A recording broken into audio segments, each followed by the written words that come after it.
환경 문제를 일으킬 수 있는 그 시설이 어디에 들어서느냐에 따라서, 그리고 현재 환경 수준이 어떤 되어 있는가에 따라서 그것이 문제를 일으킬 수도 있고 문제를 안 일으킬 수도 있지 않습니까? 그래서 대구 성서산단이 환경적으로 어떤 상황이 있는가, 이것을 먼저 아는 것이 많은 도움이 되리라고 생각을 합니다.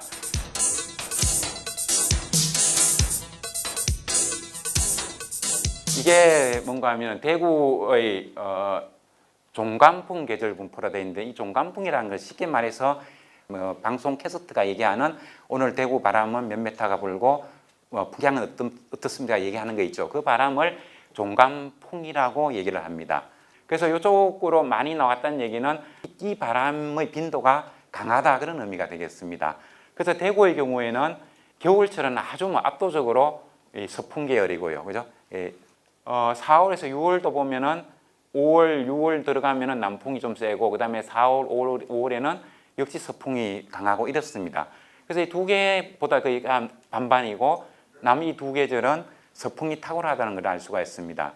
그리고 대기오염의 농도는 겨울철이 훨씬 심각합니다. 겨울철에는 지상 붕에서 나온 오염 물질들이 상공으로 확산이 안 되기 때문에 겨울철이 훨씬 대기오염이 심각합니다. 그런 계절에 서풍이 붑니다. 그래서 이게 서쪽 지역에다가 산단을 많이 만들어 놓다 보니까 서쪽 지역만 피해를 보는 것이 아니고 대구 전역이 피해를 많이 보고 있다. 그런데 이 바람은 국지풍이라는 게 붑니다. 일기예보에는 나오지 않지만 그 지역에 존재하는 바람, 이걸 국지풍이라는데, 대구에는 이 상곡풍, 그래서 여러분들이 달빛골이라든가 이런 계곡을 따라서 등산을 할 때 낮에 이렇게 올라갈 때 바람이 등 뒤에서 이렇게 불어준다는 걸 항상 느낄 겁니다. 그게 곡풍이라는 겁니다. 대신에 저녁에 한 4시, 5시 돼서 산을 내려올 때가 되면은 산 위에서 바람이 밑으로 이렇게 다시 붑니다. 이것을 상곡풍이라고 얘기하고, 그러면 산단에서부터 바람이 이렇게 불어가면은 여기서 오염물질이 이렇게 실려가겠죠.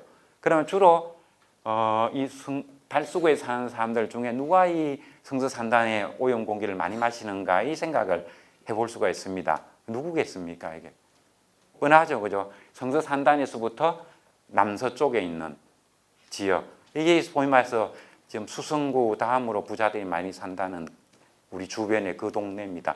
이 대구의 바람이 세봤자 3월달 한 2.5, 약하면 1.5 이렇게밖에 안 나와요. 그래서 대구의 연평균 풍속은 한 2m밖에 안 나옵니다. 그래서 이게 환기가 잘 안 되고 오염 농도가 높고 이렇게 되기 때문에, 이런 걸 가지고 분지 지역은 대기 환경 용량이 작다, 이런 얘기를 합니다. 대구 성서산단은 이렇습니다. 이게 이거보다 훨씬 적습니다. 이게 왜 이런 일이 벌어졌을까 생각해 보면은, 산단이 만들어졌을 때는 아파트 단지가 이곡동하고 대곡밖에 없었잖아요. 지금은 어떠냐? 위에서 보면은 산단을 고층 아파트가 뺑 둘러싸고 있습니다. 어떻게 이렇게 아파트 단지를 갖다 허가내 줄 수 있느냐? 산단이 있으면 그 사이에 이격거리라는 게 있습니다. 근데 우리 성서산단 생각해 보십시오. 유천동이라든가 올배라든가 데 보면은 딱 맞닿아 있죠. 그 다음에 삼성 한국형 아파트 같은 데 가면 담 하나를 놓고 삼성 상용차하고 그 아파트 단지하고 딱 맞닿아 있잖아요. 지금 이곡동 가도 청남 아파트하고 거기하고는 맞닿아 있습니다. 이런 식으로 그 도시계획을 하면 안 되거든요. 어떻게 이렇게 허가를 내줄 수 있는지는 저는 분노합니다. 이거는.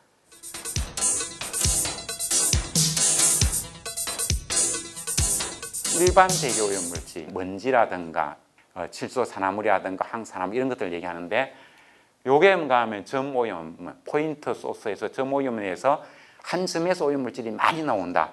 그래서 이거는 이 열병합 발전소라든가 소각장처럼 1종부터 5종까지 기업을 나누는데, 이거는 1종에서 2종 정도 되는 겁니다. 그래서 얘들을 보면 다른 데는 없죠. 다 서구하고 달서구에 쫙 몰려 있습니다.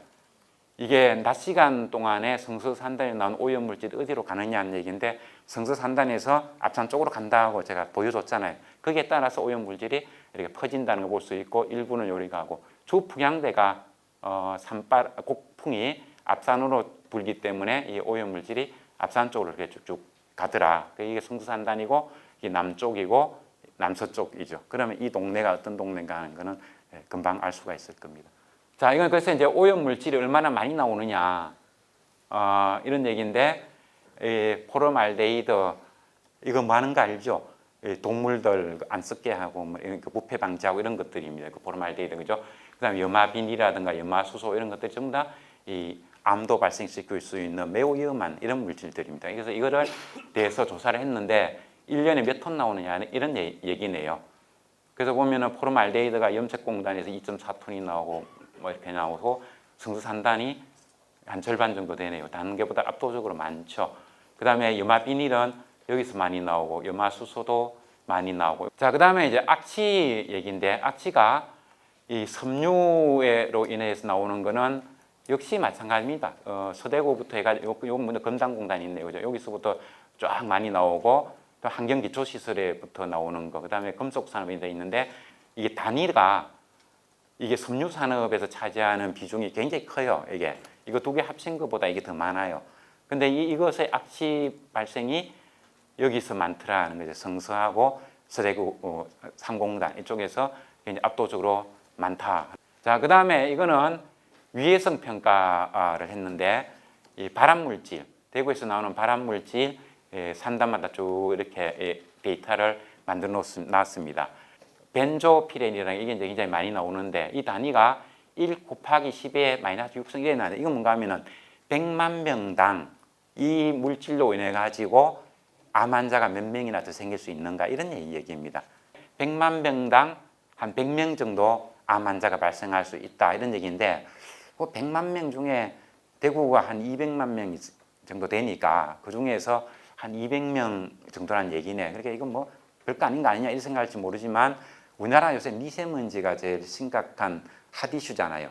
그 미세먼지로 인한 재산 피해가 한 10조 원 가까이 되고 미세먼지로 인해서 대한민국에서 추가로 사망하는 것으로 평가되는 게 10,000명이라는 얘기를 합니다. 그래서 이걸 계산해 보면은 미세먼지로 인해서 추가 사망자의 50% 수준입니다.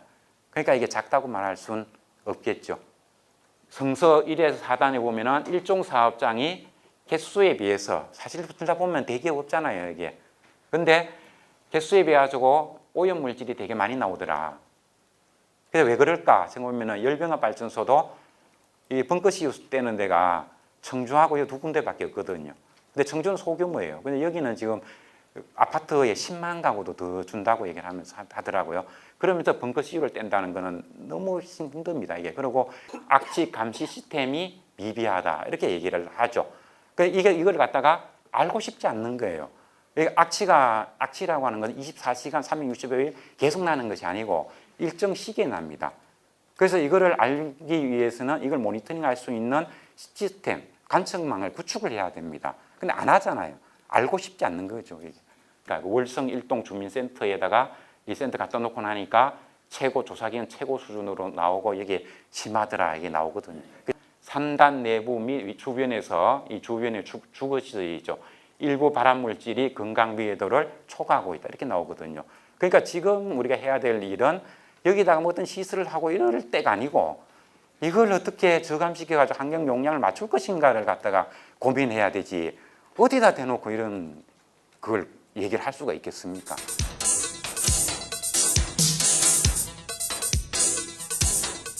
내 지역에는 안 되지만 다른 지역에는 가능하다. 이거는 있어야 되는데 우리 지역 말고 다른 지역에 가라. 그러면 이게 님비라는 겁니다. 근데 이 지역에 제가 알기로 이 반대운동하는 사람들은 이 자체가 SRF라는 이 시설이 이게 그렇게 매력적인 것도 아니고 그렇기 때문에 이거를 갖다가 이어 두지 말고 옆에 두라고 얘기하는 건 들어본 적이 없습니다. 그런 뜻은 아닌 것 같고 특정 지역에 기피 시설이 들어오게 되면 그 지역 사람들은 그래서 땅값도 안 올라가잖아요. 그러면 그 사람들 재산 피해 보잖아요. 그러면 거기에 좋은 시설이 들어와 줘야 되는 거예요. 근데 우리 지역에는 보면은 달서구, 서구에 좋은 시설이 있습니까? 기억을 못 하겠어요. 그러니까 근데 대구에 좋은 시설만 들어오면 전부 땡땡부야. 그러니까 세상이 이렇게 하면 안 됩니다. 이렇게 하면은 시가 나서가지고 지역 불균형을 갖다가 조장하는 겁니다. 그 앞으로는 기후변화 시대 되고 하면은 성서공단에서 일하는 사람 성서공 주변에 살아야 되는 거예요. 수성구는 수성구에서 일하는 사람이 그게 살아야 되는 거예요. 이거를 컴팩트 시티라고 얘기를 합니다. 이렇게 가져야 교통량도 줄어들고 그다음에 스마트 시티도 가능해지고 미래형 도시가 되거든요. 근데 대구의 도시를 이렇게 만들어 나가지고 동서로 이렇게 만들어 나가지고 앞으로 미래형 도시를 어떻게 만들려고 하는 겁니까? 그러니까 이 결과로 뭔가 동서간 기피 선호 시설의 불균형이 극심한 수준이고 그러다 보니까 땅값, 집값 차이 나죠. 환경 문제가 나죠. 교육 불균형이 되죠. 이거를 누가 만드느냐는 겁니다. 이거는 시에서 나서면 오히려 이런 게 안 생기도록 만드는 게 건강한 시정입니다. 그래서 이거는 이 지역 주민들이 정당하게 대구시에다가 요구를 해야 되는 겁니다.